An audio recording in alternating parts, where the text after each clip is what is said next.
ओम नमस्ते जी। अभी तक हम संस्कृत की 3 कक्षाएं कर चुके हैं।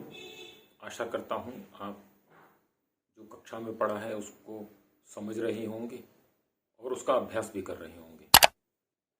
आज हम चौथी कक्षा में वाक्यों के बारे में सीखेंगे।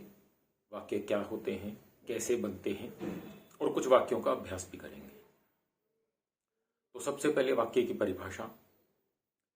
वाक्य जितने शब्द मिलकर के एक अर्थ का बोध कराने में समर्थ होते हैं उतने शब्दों के समूह को वाक्य कहा जाता है।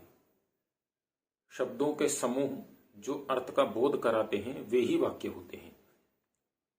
शब्दों का समूह एक ऐसा भी हो सकता है, मैं विद्यालय जाता, तो ये अर्थ का बोध नहीं कराता। मैं खाता, चल, बैठ, ये वाक्यों का बोध नहीं कराता।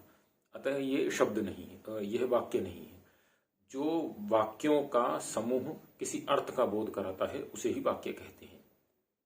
जैसे आनंद वेद पढ़ता है, तो इसमें आनंद करता है, वेद कर्म है और पढ़ना क्रिया है।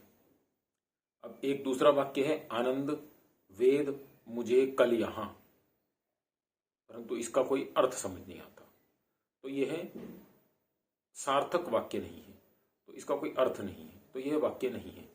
अतः आनंद वेद पढ़ता है, यह एक वाक्य है। अब आनंद वेद पढ़ता है, इसमें आनंद जो है वो नाम पद है जिसे शब्द रूप कहते हैं। शब्द रूप ये आगे आपको समझ में आएगा। अभी आप केवल इतना सुन लीजिए, इसको थोड़ा सा ध्यान रखिए। आगे आपको शब्द रूप क्या है, धातु रूप क्या है, क्रिया क्या है, वो सब समझ में आएगा धीरे धीरे। वेद जो है वो भी शब्द रूप है और पढ़ता है जो वो क्रिया है, वो क्रिया रूप है। नाम पद जो है आनंद और वेद, जो दोनों शब्द रूप हैं, उन्हें प्रातिपदिक भी कहा जाता है। यह संस्कृत की भाषा है जिसमें इसे प्रातिपदिक कहा जाता है। और पढ़ता है, यह जो क्रिया है, इसे धातु कहा जाता है। अब आनंद वेद पढ़ता है, इसमें प्रातिपदिक जो है वो शब्दों के सामान्य मूल शब्द को प्रातिपदिक कहा जाता है। शब्दों के सामान्य मूल शब्द को प्रातिपदिक कहा जाता है। जो शब्दों का सामान्य मूल जो शब्द है, मतलब जो बेस शब्द है, ये आपको आगे जाके धीरे धीरे समझ में आएगा। जैसे हम देखते हैं पठती, पठतः, पठंती, ऐसा एक शब्द आपने शायद सुना होगा संस्कृत में। तो इसमें जो पठ शब्द है उसे प्रातिपदिक कहा जाता है। वो मूल शब्द है जिससे वो शब्द बनता है। तो जिससे शब्द बनता है उसे मूल शब्द कहा जाता है और वही प्रातिपदिक होता है।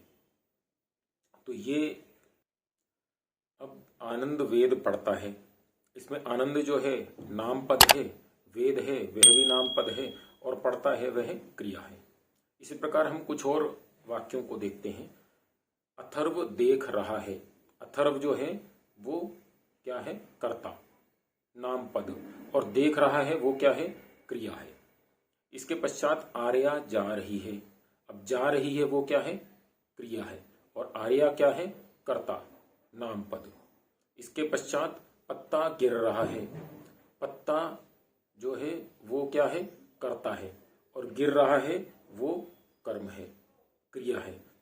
आस्था पका रही है, आस्था क्या है, कर्ता, और पका रही है क्रिया है। इसी प्रकार नदी बह रही है, नदी जो है वो कर्ता है और बह रही है वो क्रिया है। फिर बस चल रही है, बस जो है कर्ता है और चल रही है वो क्रिया है। अब इसमें आप ऐसा आपको विचार आ रहा होगा मन में, नदी बह रही है तो इसमें नदी कैसे कर्ता हो गई, नदी थोड़ी अपने आप को बहा रही है।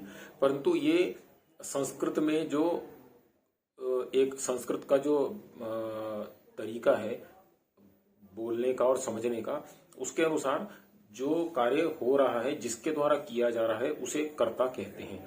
ये धीरे धीरे आपको आगे समझ में आता जाएगा। अभी उसमें ज्यादा उसको कंफ्यूज होने की आवश्यकता नहीं है।